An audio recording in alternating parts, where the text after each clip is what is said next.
Hello बच्चों, क्या हाल चाल है भाई? सब बढ़िया, एकदम बढ़िया ही होना चाहिए बेटा।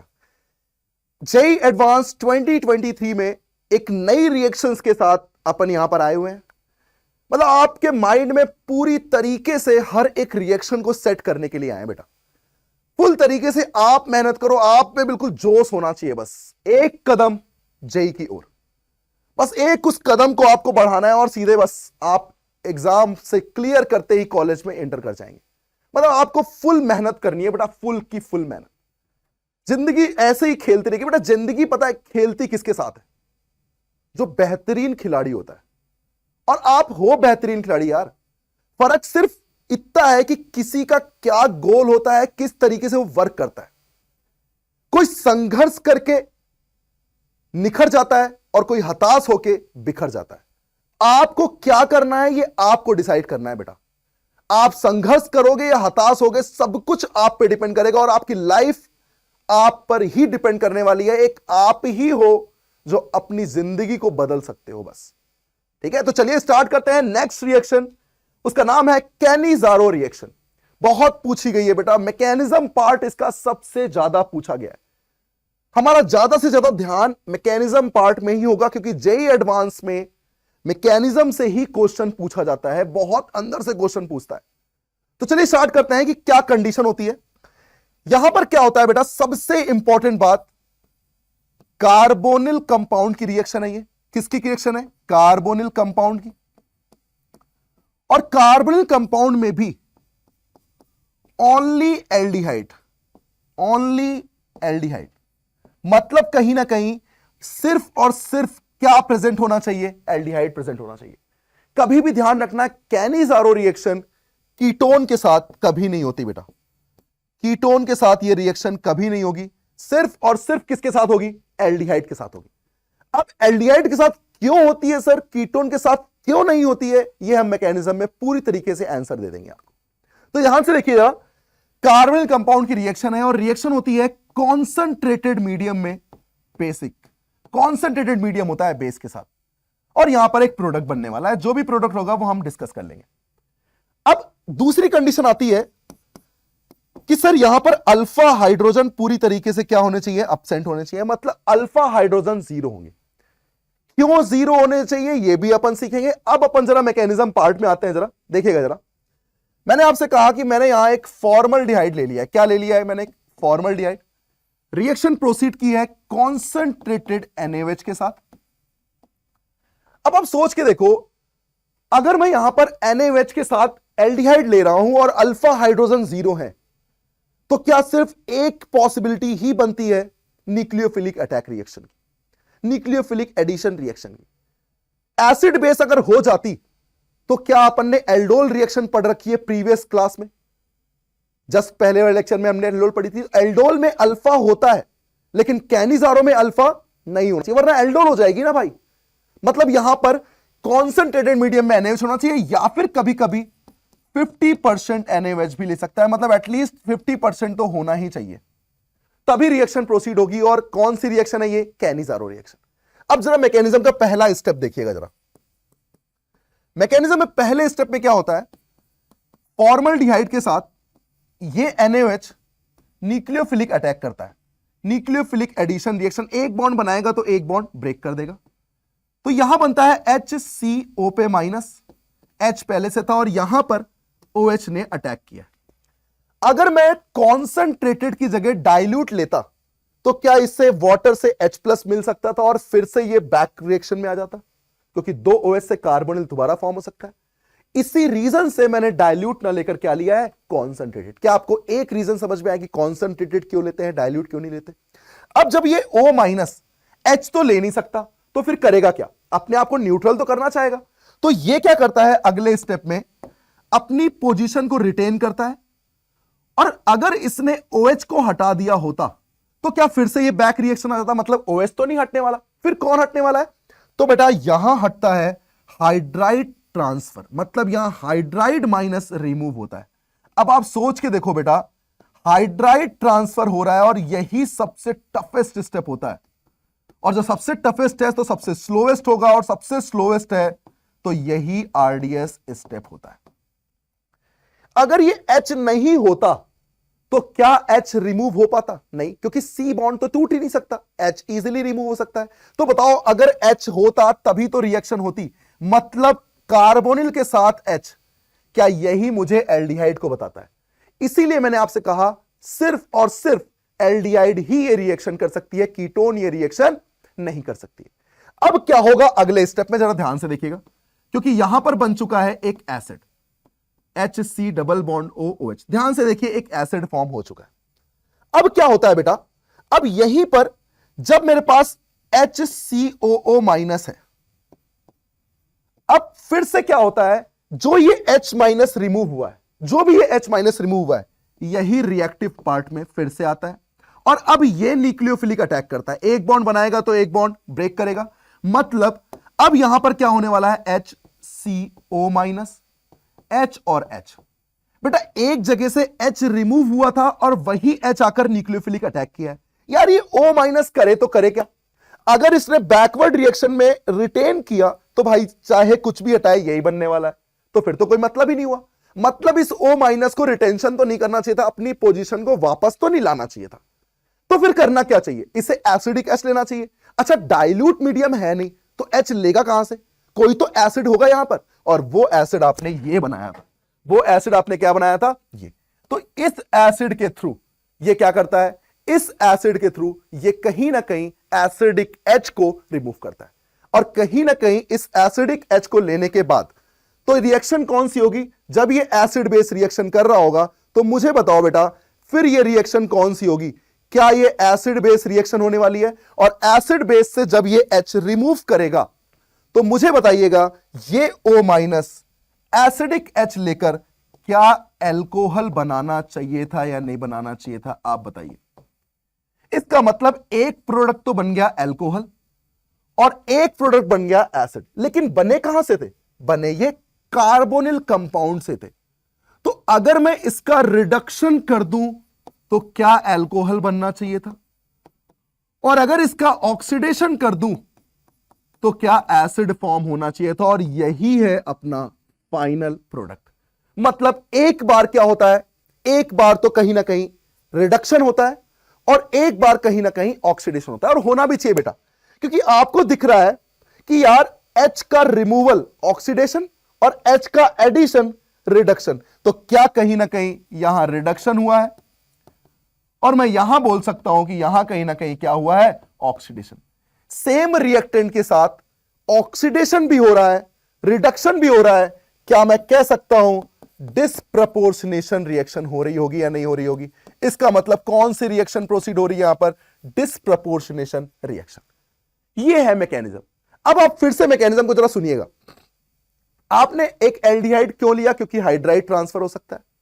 आपने अल्फा हाइड्रोजन 0 क्यों लिया? क्योंकि अगर अल्फा हाइड्रोजन लेते तो फिर एल्डोल हो जाती। तो कहीं ना कहीं ये तो नहीं होना चाहिए था। अब बात आती है कि सर आपने किया क्या? पहले आपने बेस के साथ न्यूक्लियोफिलिक अटैक किया जिससे ये O माइनस बना, और O माइनस ने अपनी पोजीशन रिटेन करके H को रिमूव किया। सोचो अगर इस H की जगह D या T होते, आइसोटोप्स होते, तो बेटा आपको मैंने सिखाया हुआ है CH सबसे वीक होता है, CD उससे स्ट्रॉन्ग और CT उससे स्ट्रॉन्ग। तो अगर मान लो H, D या T में सबसे पहले निकलने की बात आती तो क्या सबसे पहले H रिमूव होता? तो मैं एक और मैकेनिज्म को आपको करके दिखाने वाला हूं जो कि बहुत अच्छा क्वेश्चन है बेटा, और वो क्वेश्चन है HCOT और रिएक्शन हो रही है OD माइनस के साथ। सब कुछ अलग कर दिया, जरा ध्यान से देखिएगा बेटा, ये समझ गए ना, पूरी कैनिजारो में आपको दिक्कत नहीं होगी। जरा पहला स्टेप क्या था मुझे बताइए। पहले स्टेप में क्या ये OD माइनस न्यूक्लियोफिलिक अटैक करता है और O माइनस बनेगा? तो HCO माइनस T और ये OD। क्या इस O माइनस को अपनी पोजीशन रिटेन करना चाहिए था? बताओ H रिमूव होगा या T? मैंने अभी आपको बताया वीक बॉन्ड होता है CH then CD then CT, तो H रिमूव होगा। तो बताओ अभी भी यहां कौन रिमूव होने वाला है? H minus. बन के क्या आ चुका है? बन के आ चुका है T C double bond O और OD। क्या ये पहला प्रोडक्ट टाइप में आ चुका है? ठीक है। ये H माइनस जो रिमूव हुआ था, क्या ये एक मोल के साथ फिर से न्यूक्लियोफिलिक अटैक करने वाला है? हमने यही सीख रखा है। तो क्या यहां O माइनस बनेगा, और O माइनस बनने के बाद अब बताओ ये एसिडिक H लेना चाहेगा या नहीं, और बताओ इसको कहां से एसिडिक H मिलने वाला है, वो है एसिडिक D। तो फाइनल आंसर अपने पास क्या आ जाएगा, फाइनल आंसर आ जाएगा TC double bond O minus plus HCO के साथ D लग जाएगा, T और H लग जाएगा। ये है एडवांस का क्वेश्चन, ये मैकेनिज्म एडवांस में पूछेगा, क्योंकि यार कौन रिडक्शन नहीं कर सकता, कौन ऑक्सीडेशन नहीं कर सकता, सब कर सकते हैं, लेकिन ऑक्सीडेशन और रिडक्शन किस तरह से हो ये वही कर सकता है जिसको मैकेनिज्म क्लियर हो। आपको मैंने बेसिक पॉइंट बताया बेटा। अब मुझे आप बताइएगा कि मान लो एक मोल ना होकर दो डिफरेंट मोल होते, मान लो दो डिफरेंट मोल होते तो क्या होता। तो बेटा एक चीज बताइएगा, पहला अटैक जो हो रहा है क्या वही ऑक्सीडाइज कर रहा है, क्योंकि वहीं पर ऑक्सीजन ऐड हो रहा है। अच्छा पहला अटैक हो रहा है, इसका मतलब जो मोर रिएक्टिव होगा, क्या उस मोर रिएक्टिव पर OH लगना चाहिए, मतलब more reactive will be oxidised. और लेस रिएक्टिव क्या होगा, क्योंकि लेस रिएक्टिव पे बेटा फिर से वही कहानी आ गई कि लेस रिएक्टिव पे क्या जुड़ रहा था, H, इसका मतलब वो क्या हो जाएगा, उसका रिडक्शन हो जाएगा, उसका क्या हो जाएगा, रिडक्शन। मतलब more reactive will get oxidised and less reactive will get reduced, क्योंकि पहला अटैक ही OH को जोड़ रहा है, पहला अटैक ही OD को जोड़ रहा है। तो भैया ऑक्सीडाइज भी कौन होगा, जिस पर पहले अटैक होगा, और पहले अटैक होता किस पे है, न्यूक्लियोफिलिक एडिशन रिएक्शन में, जिसकी रिएक्टिविटी अच्छी हो, जिस पर डेल पॉजिटिव अच्छा हो। ये हमने कॉन्सेप्ट जान रखा है सब कुछ। इसका मतलब more reactive will get oxidise and less reactive will get reduced. अब मैं आपको एक क्वेश्चन कराता हूं, ध्यान से देखिएगा। मान लीजिए मेरे पास एक है बेंजल्डिहाइड, क्या कोई अल्फा है, नहीं। एल्डिहाइड है, बिल्कुल। फिर आता है फॉर्मल्डिहाइड, क्या कोई अल्फा है, नहीं। क्या सिर्फ एल्डिहाइड है, बिल्कुल सही। मतलब क्या कैनिजारो होने के लिए कोई दिक्कत नहीं होगी। इसका मतलब अब बात आती है कि सर क्या आप सेल्फ कैनिजारो भी करोगे, नहीं बेटा। जब भी क्रॉस कैनिजारो होगी ना, तो क्रॉस कैनिजारो में आप हमेशा ध्यान रखिएगा सिर्फ और सिर्फ ओनली क्रॉस प्रोडक्ट ही फॉर्म होंगे। यहां पर कभी भी आप सेल्फ प्रोडक्ट फॉर्म नहीं करोगे, ओनली क्या फॉर्म करोगे, क्रॉस प्रोडक्ट। ये नहीं कि आपने इसके साथ भी सेल्फ कर लिया, इसके साथ भी क्रॉस कर लिया, वो एक माइनर प्रोडक्ट होता है बेटा।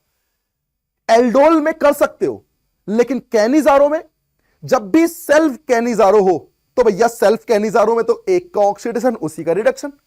क्रॉस में आप मोर रिएक्टिव को ऑक्सीडाइज करोगे, लेस रिएक्टिव को रिड्यूस करोगे। मोर रिएक्टिव ऑक्सीडाइज, क्योंकि वहां अटैक हो रहा था। आप बताओ मुझे, अटैक एल्डिहाइड पे जल्दी होगा या बेंजल्डिहाइड पे जल्दी होगा? तो बेटा एल्डिहाइड और बेंजल्डिहाइड में ये बेंजीन इसको डोनेट कर रहा है इलेक्ट्रॉन ड्यू टू +M, तो क्या इसका डेल पॉजिटिव खत्म होने लग जाएगा? तो बताओ कौन है मोर रिएक्टिव? मोर रिएक्टिव है फॉर्मल्डिहाइड। इसका मतलब ये हो गया मोर रिएक्टिव, और ये हो गया लेस रिएक्टिव। तो बताओ मोर रिएक्टिव क्या होगा, ऑक्सीडाइज, इसका मतलब HCO-, और लेस रिएक्टिव क्या होगा, रिड्यूस, इसका मतलब फेनिल CH2OH। इस तरीके से अपन प्रॉपर वे में इसे सॉल्व कर सकते हैं। अब जरा मैं आपको, सेल्फ हो गया, क्रॉस हो गया, अब हम आपको बताने वाले हैं इंट्रामोलिकुलर कैनिजारो। कौन सी कैनिजारो? Intramolecular Cannizzaro. अच्छा इंट्रामोलिकुलर कैनिजारो की बात आएगी तो क्या मुझे क्लियरली पता है कि वो दोनों एल्डिहाइड एक ही जगह प्रेजेंट होने चाहिए थे, एक ही कंपाउंड में प्रेजेंट होना चाहिए था? अल्फा हाइड्रोजन अभी भी नहीं होना चाहिए। तो करना क्या है? कुछ नहीं बेटा, एकदम सिंपल हो गया, एक को ऑक्सीडाइज कर दो, एक को रिड्यूस कर दो। अच्छा यहां प्रॉब्लम मोर रिएक्टिव और लेस रिएक्टिव की क्यों नहीं है? क्योंकि दोनों सेम है। इसका मतलब एक तो क्या होगा, ऑक्सीडाइज, और एक क्या होगा, रिड्यूस। इसका मतलब मैंने क्या किया, किसी को भी आप कर दो, आप ऑक्सीडाइज ऊपर वाले को भी कर सकते हो, तो फिर रिड्यूस किसको करोगे, नीचे वाले। आप चाहो तो ये चीज कन्वर्ट भी कर सकते हो। तो ये हो गया आपका इंट्रामोलिकुलर कैनिजारो। चलिए क्वेश्चन प्रैक्टिस करते हैं। क्या आपको पता था कि 2 molecules of aldehyde without alpha hydrogen? तो ये कंडीशन समझ में आ गई आपको। एक रिड्यूस होगा तो एक क्या होगा, ऑक्सीडाइज होगा। तो ये कंडीशन आपको प्रॉपर वे में पता है। चलिए प्रैक्टिस करते हैं। पहला क्वेश्चन है आपके पास ये, क्या एक ही है तो एक ही है, इसका मतलब यही ऑक्सीडाइज होगा और यही क्या होगा, रिड्यूस होगा, और यही ऑक्सीडाइज होगा यही रिड्यूस होगा, मतलब phenyl COO minus plus phenyl CH2OH। ये आपका आंसर हो गया। जरा यहां देखिएगा, दोनों अलग अलग है, कौन है मोर रिएक्टिव? तो बेटा NO2 माइनस M है, ये इलेक्ट्रॉन खींचेगा तो बताओ कहीं ना कहीं कमी जनरेट होगी, इलेक्ट्रॉन डिफिशिएंट स्पीसीज जनरेट, इसका मतलब कहीं ना कहीं वही इलेक्ट्रॉन की जरूरत है। तो बताओ मोर रिएक्टिव कौन है? ये। और जब मोर रिएक्टिव है तो मोर रिएक्टिव क्या हो जाएगा? ऑक्सीडाइज। और लेस रिएक्टिव क्या हो जाएगा? रिड्यूस। इसका मतलब क्या मुझे पहले वाले को रिड्यूस कर देना चाहिए क्योंकि वो लेस रिएक्टिव था, और जरा दूसरे वाले को देखिए, क्या मुझे उसे ऑक्सीडाइज करना चाहिए था क्योंकि वो क्या था? कुछ इस तरीके से वो मोर रिएक्टिव था, इसीलिए मुझे इसका क्या करना पड़ा? मुझे उसे कहीं ना कहीं ऑक्सीडाइज करना पड़ा। तो ये हो जाएगा ऑक्सीडाइज और ये हो जाएगा रिड्यूस। चलिए अगली क्वेश्चन प्रैक्टिस में आते हैं। अब जरा यही मैकेनिज्म वाला पार्ट आ गया। देखिए इसे फुल मैकेनिज्म से करने की कोशिश करिए बेटा, आप करिए, कोशिश करिए, मैं डिस्कस कर रहा हूं। क्या मुझे पता है कि सबसे पहला जो अटैक होगा वो OH माइनस का ही होने वाला है? तो मैंने न्यूक्लियोफिलिक अटैक किया, ऑक्सीजन को O माइनस दिया, मतलब HCO माइनस D और ये OH। बताओ अपनी पोजीशन को जब ये रिटेन करेगा, H रिमूव होगा या D? तो आपको क्लियरली पता है कि भैया H वीक होता है तो H ही हटेगा, तो H माइनस रिमूव हो गया और बन चुका है C डबल बॉन्ड O, एक तरफ D है एक तरफ OH। क्या ये H माइनस जो रिमूव हुआ था, क्या यही दूसरे मोल के साथ अटैक करेगा? इसका मतलब अब जब न्यूक्लियोफिलिक अटैक होगा तो O माइनस क्या लेगा? Acidic H। यही हमने सीखा हुआ है, मतलब फाइनल प्रोडक्ट में OH आ जाएगा, D और ये H ने अटैक किया था, O माइनस ने ही क्या लिया है? H। इसका मतलब अब अगर दोनों प्रोडक्ट को मैं यहां लिखूं तो एक प्रोडक्ट बनेगा आपके पास DCO माइनस और दूसरा प्रोडक्ट बनेगा आपके पास HCOH, D और H। ये है आपके पास फाइनल प्रोडक्ट, ये बनता है। मतलब मैकेनिज्म के थ्रू सॉल्व करना आप सीखो बेटा, यही है एडवांस की थ्योरी। एडवांस पूछता ही मैकेनिज्म है। जरा नीचे वाले को देखो, क्या यार दोनों CHO एक ही कंपाउंड के अंदर आ गए? तो क्या रिएक्शन इंट्रामोलिकुलर कैनिजारो की है? बताओ कौन मोर रिएक्टिव है? यार NO2 इसके ऑर्थो पैरा पे लगा है तो माइनस M करेगा, लेकिन इसके तो मेटा पे लगा है और इसके मेटा पे लगा है तो इसके लिए तो माइनस I होगा। तो बेटा कहां ज्यादा खींचेगा? इसके लिए। तो ये हो गया मोर रिएक्टिव और ये हो गया लेस रिएक्टिव। बताओ मोर रिएक्टिव क्या होता है? ऑक्सीडाइज। और लेस रिएक्टिव क्या होता है? रिड्यूस। इसका मतलब फाइनल आंसर में ऊपर वाला क्या हो जाएगा? रिड्यूस, क्योंकि वो लेस रिएक्टिव है, और नीचे वाला क्या हो जाएगा? ऑक्सीडाइज, क्योंकि वो मोर रिएक्टिव है। NO2 वहीं का वहीं लगा रहेगा। ये है आपका पूरी तरीके से कैनिजारो। तो मेरे ख्याल से आपको बहुत ज्यादा मजा आया होगा, समझ में पूरा आ गया होगा बेटा, और इसी तरीके से हमें जुड़े रहना है। हम जुड़े रहेंगे, आगे बढ़ते रहेंगे और आपका सिलेक्शन करवा के ही मानने वाले हैं, क्योंकि एक ही संकल्प है, एंड दैट इज सिलेक्शन। संकल्प सिलेक्शन का। तो best of luck for JEE 2023। बेटा हम यहां पर किसकी बात कर रहे हैं? हम बात कर रहे हैं यहां पर JEE की। तो JEE 2023 के लिए आपको बहुत बहुत बहुत ऑल द बेस्ट। तो आप ध्यान से करें और इसी तरीके से सीरीज को कंटिन्यू करेंगे। थैंक यू बच्चों।